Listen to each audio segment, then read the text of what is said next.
सबके कर्मों का अधिष्ठाता है, वो देख रहा है तुम क्या कर रहे हो, इसलिए भोगना पड़ेगा।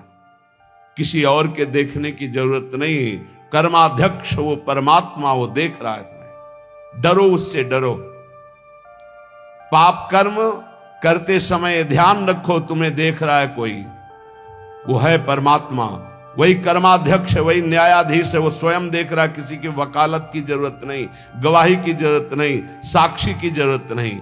कर्माध्यक्ष, वो समस्त कर्मों का अध्यक्ष स्वामी तुम्हारे कर्मों को देख रहा है, उसका अवश्य फल तुम्हें देगा। सर्वभूताधिवासः, समस्त भूतों में वो निवास कर रहा है, पक्का निवास कर रहा है। साक्षी चेता, वो सबका साक्षी है और चैतन्य घन स्वरूप है।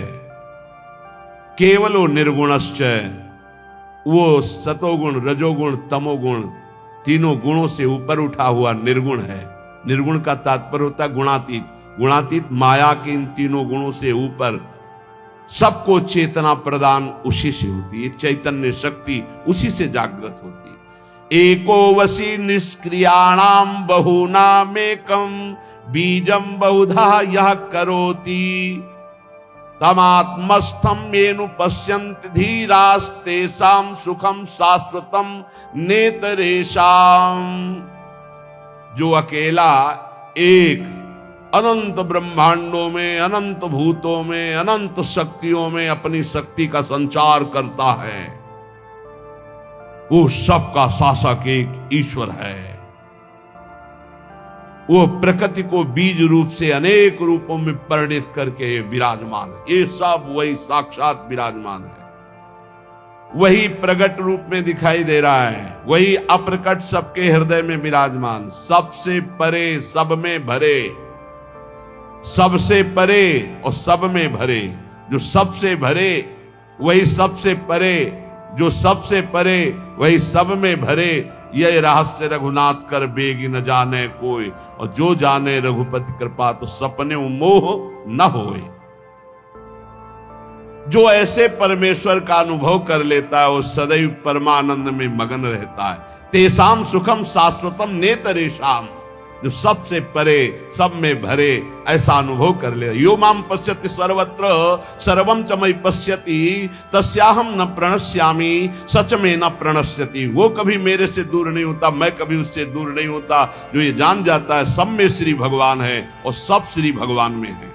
विराट रूप भगवान में सब वास कर रहे, सूक्ष्म रूप भगवान सबके हृदय में वास कर रहे हैं।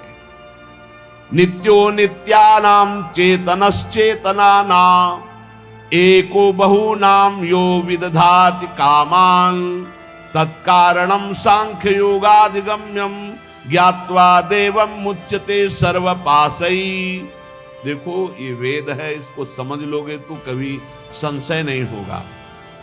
वो परमात्मा एक है, वो सर्वव्यापी है, वो सर्वसाक्षी है, वो कर्माध्यक्ष है, वो समस्त प्राणियों में विराजमान अकेला, सबको जीवनी शक्ति, बौद्धिक शक्ति सबको वही दे रहा है। जो एक नित्य चेतन परमात्मा है वही तुम्हारे कर्मों के फल का विधान करने वाला है। इसलिए बहुत शीघ्र ज्ञान योग से, कर्म योग से, भक्ति योग से उस परमात्मा को प्राप्त कर लो और जीवन मुक्त हो जाओ।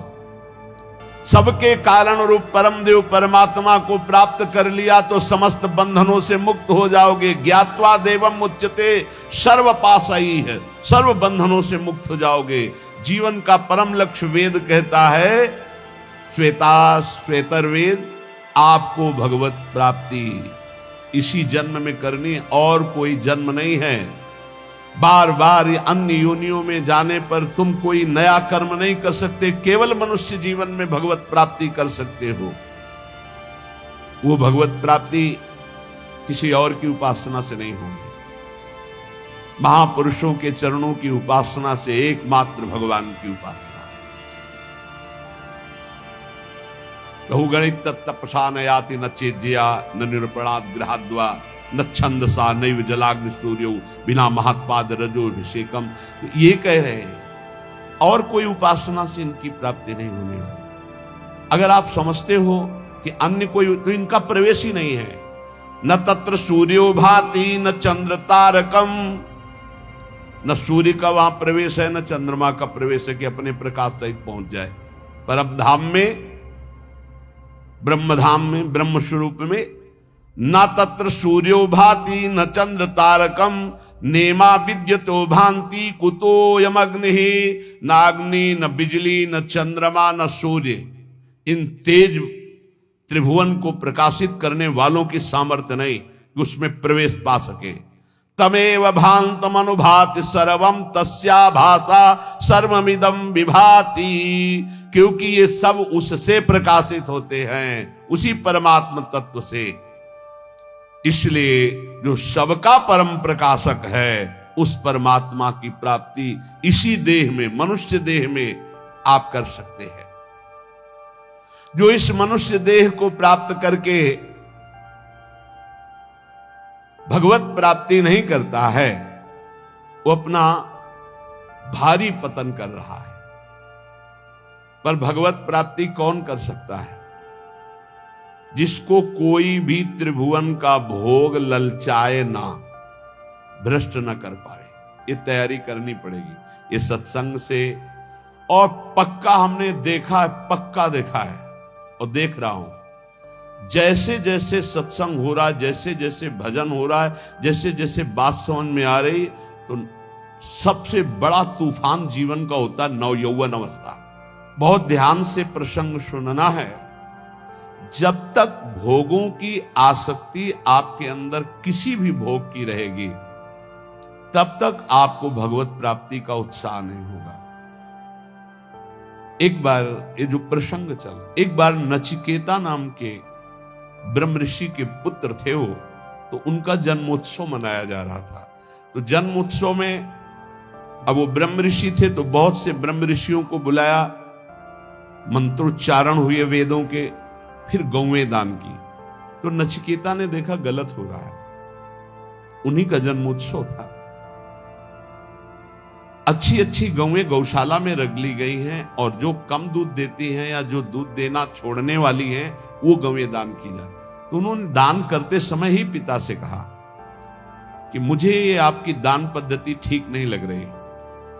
ऋषि पुत्र ऋषि थे, तो एक तरह से पिता का अपमान हो रहा है और पिता की निंदा हो रही है। उन्होंने कहा आप ये ऐसी दुबली पतली गौएं दान कर रहे हो, स्वस्थ गौएं, नई ब्याई हुई गौएं आप दान नहीं कर रहे हैं। ये दान पद्धति के विपरीत आप दान क्यों कर रहे हैं? गौएं किसके लिए रखे हैं? मेरे लिए ना, मैं पुत्र हूं ना, तो आप दान मेरे लिए ही तो कर रहे हैं, तो आप ऐसा दान क्यों कर रहे हैं? तो मेरे को किसको देते हैं? मेरे लिए गौएं तो मेरे को किसको देते हैं? तो उनका तुम्हें मृत्यु को देता हूं, जा। बड़े क्रोध में हुए और जा यमपुरी की यात्रा कर। और वो ब्रह्म ऋषि, एक एक शब्द सत्य होता है सत्य बोलने वालों का, तत्काल यमपुरी के लिए नचिकेता। अब अपराध था नहीं, इसलिए सशरीर यमपुरी गए। अब जो ही यमपुरी में पहुंचे, तो जो 12 महाभागवत है उनमें एक धर्मराज जी को भी कहा गया है। पापियों के लिए वो यम भयानक रूप है और धर्मात्माओं के लिए धर्मराज स्वरूप है। वहां वो थे नहीं, वो ब्रह्म सभा में किसी कार्य हेतु गए हुए थे। उनकी पत्नी ने आतिथ्य सत्कार करते हुए नचिकेता को वहां रखा कि जब तक धर्मराज जी नहीं आते हैं तब तक आप विराजमान रहिए। धैर्यपूर्वक वहां रहे। जब धर्मराज जी आए, उनको कुछ बताना नहीं होता, वो सर्वज्ञ है। तत्काल देखा कि हाँ इनका कैसे आगमन हुआ, जान गए, बहुत प्रसन्न है। हे ऋषि बालक, मैं तुम्हें हृदय से सम्मानित करता हूं, मेरा आतिथ्य स्वीकार करो। अर्घदान किया धर्मराज जी ने और कहा मैं तुम्हारी धर्मनिष्ठा, सत्यनिष्ठा और परम पवित्र दूसरों के प्रति सुख बुद्धि का नमस्कार पूर्वक प्रशंसा करता हूं। मैं बहुत प्रसन्न हूं, बोलो तुम क्या चाहते हो? उन्होंने कहा मैंने सुना है कि आपको ब्रह्म बोध है, अध्यात्म विद्या के आप परम ज्ञाता हैं। मैं आपसे आत्मज्ञान चाहता हूं। उन्होंने कहा नहीं, तुम पृथ्वी का सम्राट पद स्वीकार करो, सुंदर सुंदर नव युवतियां रानियों के रूप में तुम्हें मिलेंगी, मैं तुम्हें सम्राट पद में अभिषिक्त करूंगा। मृत्युलोक का सबसे बड़ा बलशाली, स्वस्थ रहकर हजारों वर्ष तक भोगों को भोगने वाला चिंतित पदार्थ तत्काल उपस्थित हो जाएंगे, जो सोचोगे वही हो जाएगा, ऐसा तुम्हें आशीर्वाद देता हूं। बोले नहीं चाहिए, मुझे आत्मज्ञान चाहिए, छोड़ो।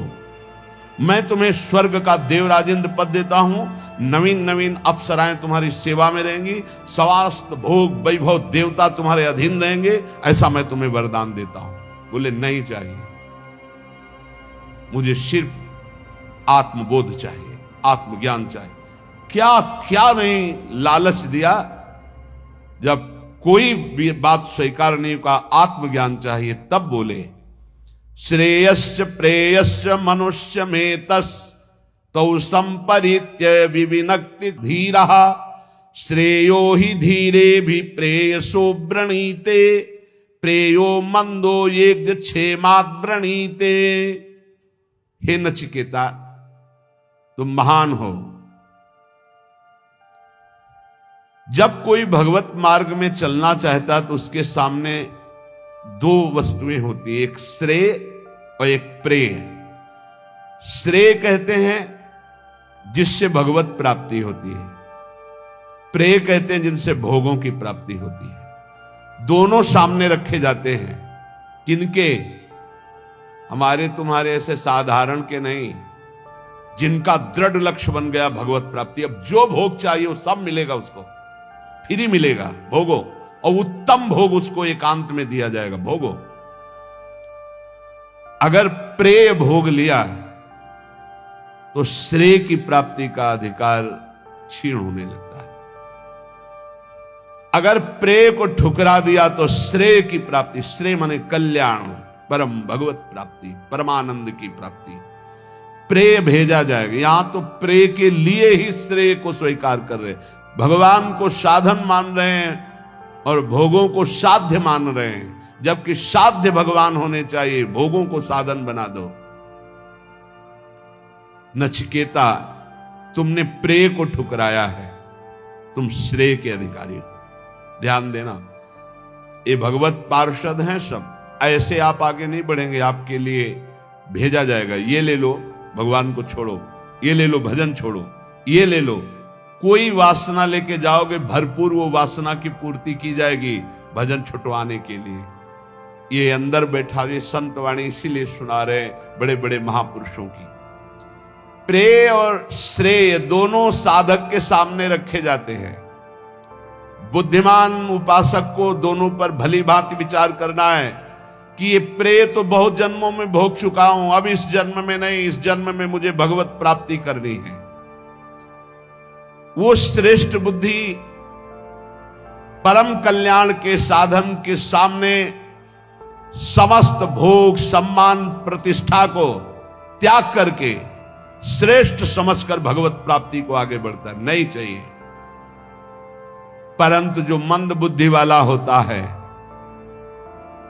वो योगक्षेम की इच्छा रखकर भोगों को स्वीकार कर लेता है और परम कल्याण से वंचित हो जाता है। त्वं प्रियान् प्रिय रूपाश्च कामान विध्यायन् नचिकेतो तिस्राक्षी नैताः स्रंकां वित्त मयी मवाप्तो यस्यां मज्जन्ति बहवो मनुष्याः।